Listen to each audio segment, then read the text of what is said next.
nebigu calayhi salaatu wasalaam waa kii lahaa dadka adduunka dusheeda laa ilaaha ila allah ehelkayga noqda. allah inaga dhigo.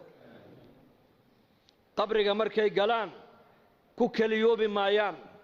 maalinka qiyaamaha markay soo baxaan xasrad iyo nadaamo iyo murug geliya arki maayaan.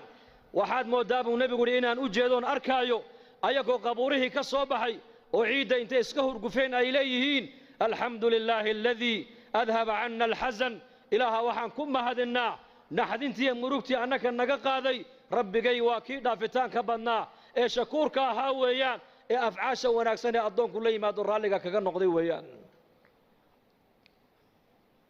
dadna way soo baxayaan yowma alqiyaama, maalinta sara joogga. waa yoom, qur-aanka yoom buu sheegay, habeen ma sheegin.